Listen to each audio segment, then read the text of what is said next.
we've got lots to talk about. Probably the big news is there are a couple of declared candidates now in the race for Congress against Frank Mrvan. Not on the Democratic side. I don't expect anyone to declare candidacy on the Democratic side. But on the Republican side, a couple of names come about. The first one is one that people will recognize. Jennifer Ruth Green is running again. And then Barb Regnitz, who is a Porter County commissioner. And there seems to be a lot of interest in her.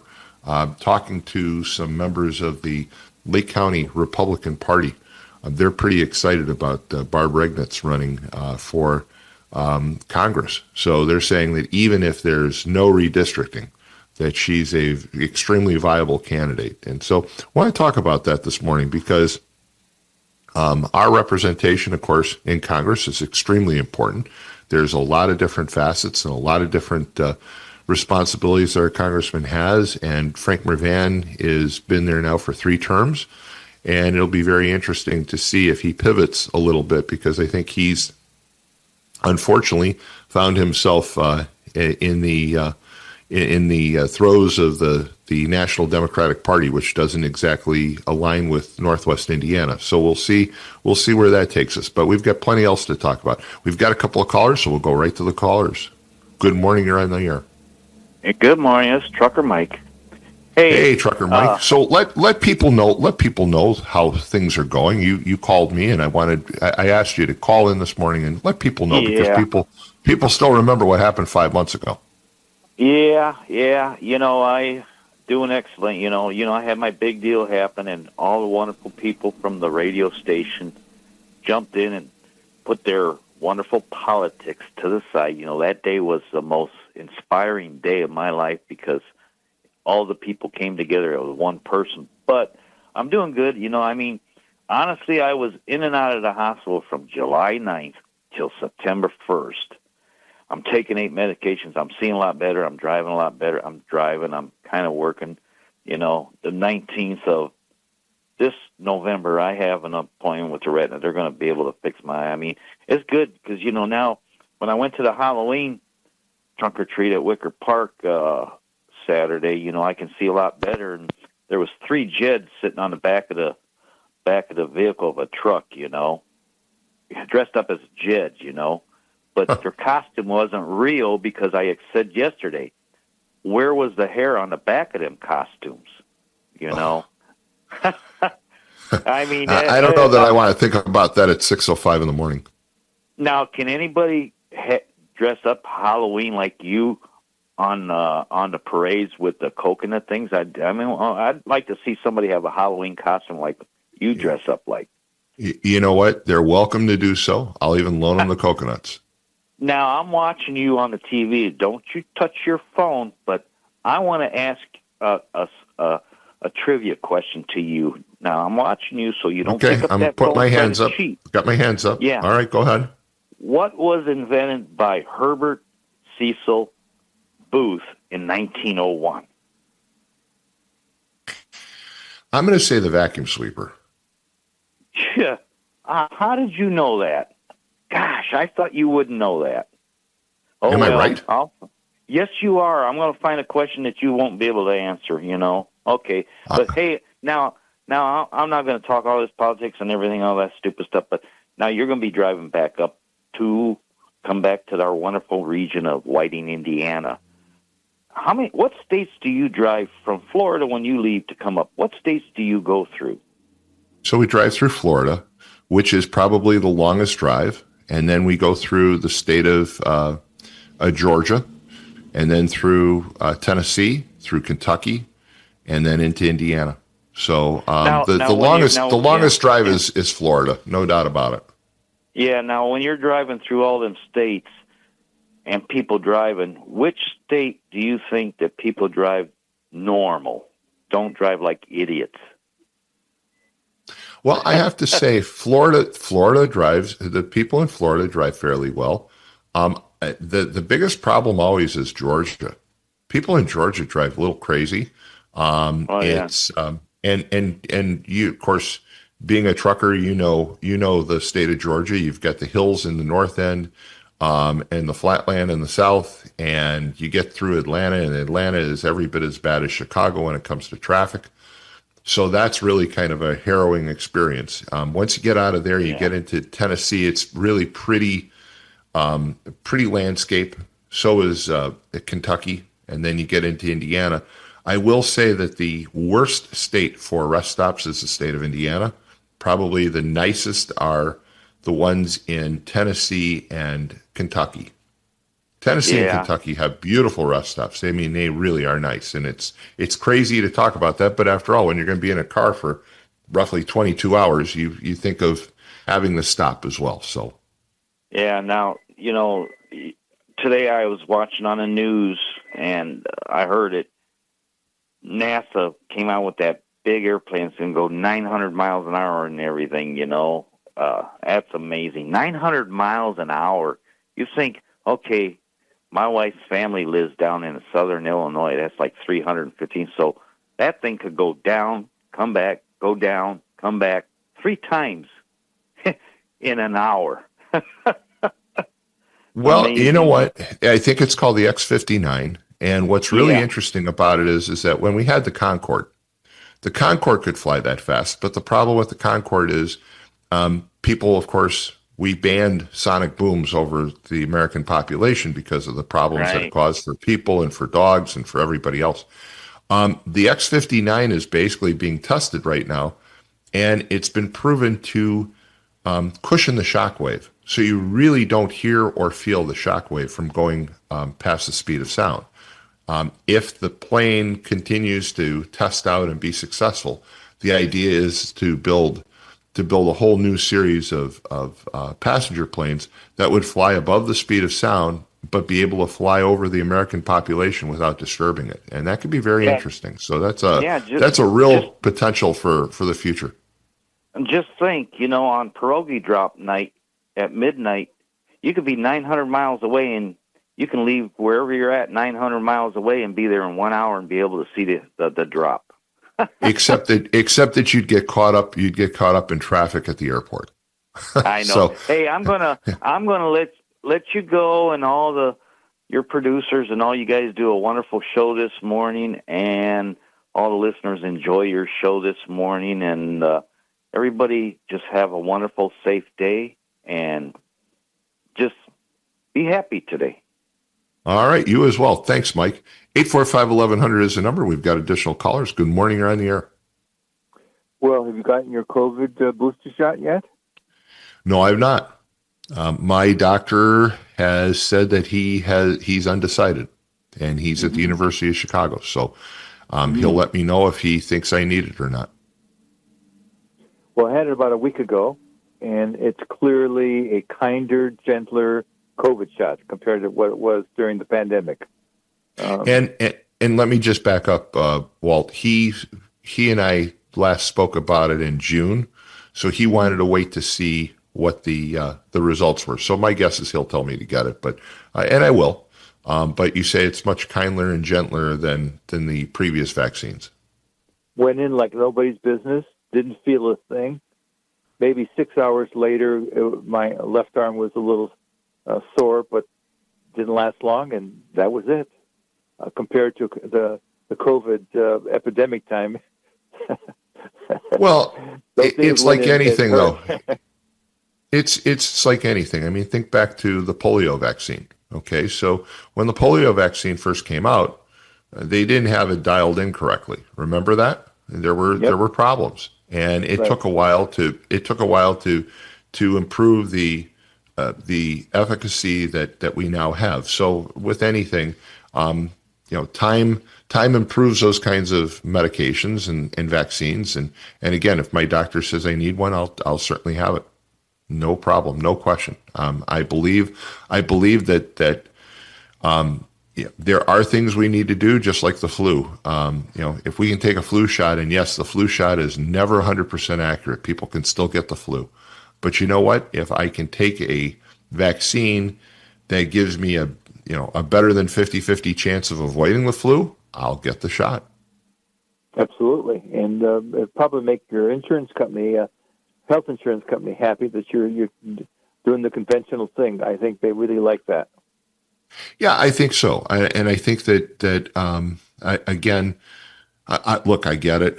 I understand. I read the statement that Bobby Kennedy and Health and Human Services put out about vaccinations of infants, and it does make some sense about some of the liquids and some of the minerals that are being used to help preserve those vaccines could be a problem, and giving all the vaccines in that unified shot could be a problem. And to me, I remember when my kids got vaccinated and how much they hated the shots and how much I hated to see them go through the pain of getting stuck. But I felt it was the right thing. And what Kennedy is saying is that maybe we have to go back to stretching them out as single shots. Right. I think some of that makes sense. And if it helps protect individuals, I'm all for it. But I also don't believe that it makes sense to say, well, I'm not going to give any vaccines to my kids. I think kids need to be vaccinated. There are a lot of really bad things out there, including polio. Right.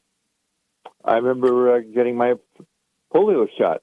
My parents negotiated. There were three of us in the family at the time, three kids, and my parents negotiated a package deal with. I think the doc's name was Benchik. He had an office on near the intersection of Chicago Avenue and Lagoon, and we went in there, and we boys were very stoic about it, and it didn't cause too much of a fuss, and it worked. It took the terror of getting polio out of the picture. I mean, I remember the summers how there was a great sense of fear and all kinds of rumors. Like if you remember the days when they delivered ice, there was the Iceman delivered ice blocks for people's refrigerators, and there was he would jab away at it, and the pieces of ice would fly.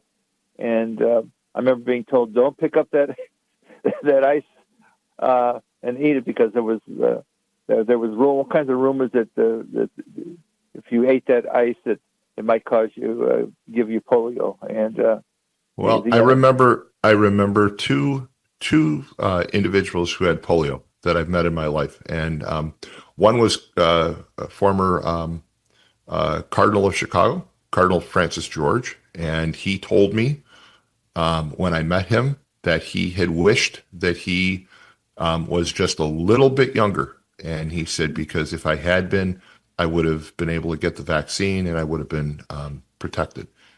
And then the second one was a woman that worked for me at the Museum of Science and Industry, and her name was Deborah.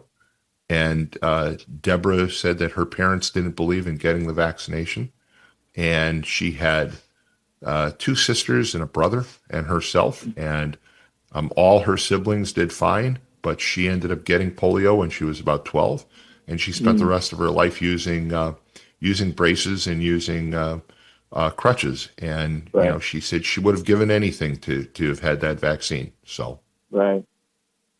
Well, Trump is overseas in a big success. The media has not been covering it, but the latest stop was in Japan, and Toyota announced that they were going to invest like $10 billion in investments here, building factories and so forth in the States. Well, actually, it's 581 billion, and 10 billion is by Toyota.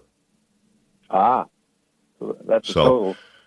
So it's 10%. 581 billion is roughly 10% of Japan's economy, which is about $6 trillion a year. So it's a significant investment. And whether you like Trump or not, he's done a great job in rallying other countries to invest in building in the United States. He has done a phenomenal job. There's been no president probably in modern history that has negotiated as many deals as Donald Trump. And that's one of his strong points. There's plenty of negatives, but you got to give the man credit. He has done a phenomenal job getting foreign investment in the United States. Well, when he started talking tariffs, I mean, you had Democrat affiliated economists saying it would precipitate a depression, reminding people of the 1930s and so forth. But in fact, none of that has happened. And here's a piece out of the Times on October 25th. Trump's tariffs raised prices less than many economists expected because one of the things they predicted was big inflation. Now, where does this article appear?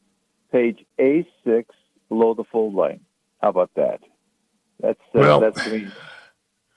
Well, I have to say I'm troubled sometimes by the way the news media in general presents things, and including the Times. The Times has, in recent years, has pivoted from being really kind of centrist to leaning a little bit too left. I read another story written by Dan Carden, and I know Dan, and Dan's always written some really good stories and really good articles, but there seems to be a deliberate slant. And Dan and others need to remember that, hey, look, they're there to report the news, not to influence the news. And it's just troubling, but it is what it is. And of course, the Times has lost some readers too. So, it worries me even more that people aren't getting their news sources from a reputable publications. They're getting it from online sources. And you can go online this morning and you can find stories that say all kinds of crazy things. And people believe it because it looks legitimate. It says the American Times, and people read it and say, oh, see, this is true. This is what happened. It's just some guy sitting in his basement, probably in Russia, creating a false story. And that's worrisome to me, because we need people to be educated. We need people to be knowledgeable about what's going on and not believe some of these ridiculous stories. And I mentioned this before on the radio. I have a lot of friends on Facebook, and I know I have some that cringe when they see that I've commented on a story, because they post these things and they post these stories and they say, see, this is what's going on. And it's like, no, if you go to Snopes, for example, you'll see that it's been discredited completely, that it doesn't exist, that it's a phony story. And that's bothersome too. So, well, Dan Carden is definitely a man of the left, and I read whatever he has to say. I'm always interested. To me, it's a litmus test of what the left is up to. But I thought that when the cable television came in and you started getting these conservative cable programs, that the left, that the media establishment would move more towards the center. I was wrong. I mean, they have moved. Well, I think you're going to see some movement in two major news organizations. One, you're going to see some significant change at CBS, because Larry Ellison has bought it, and there's no doubt where his views lie. So I think it's going to move to the right. I also think that CNN is going to change, because CNN is owned by Warner Discovery, and the new owners of Warner Discovery have said, we're not going to continue to waste our money on an organization that continues to bleed. And just the other day, the head of CNN actually came out and told his news staff to quit running stories about the ballroom that Trump is building, because he said no one cares, and no one's interested. And he said you're just feeding the social media threads, and it's just a waste of time, and people are done with it. And so I think you're going to see some change there. But media as a whole, I think will probably still stay pretty liberal for the most part. You'll have a few more sources that seem to lean to the right or lean to the center. I wish there were more sources in the center. I really don't want everything to be sugar-coated from the right or from the left. I like to have something in the middle, but that's going to be quite a challenge. Let's put it that way. You're not going to see Fox News pivot more to the center, and you're not going to see MSNBC pivot more to the center anytime soon. That's for sure. Hey, Walt, we've got to take a break. Thanks so much for calling. Sure enough. And why don't we do that? Let's take a quick break. You're listening to The Morning Call on WJOB 1230 AM, 104.7 FM. You can also get us on YouTube Live, on JED TV, and the TuneIn app. So we'll be right back after these commercial announcements.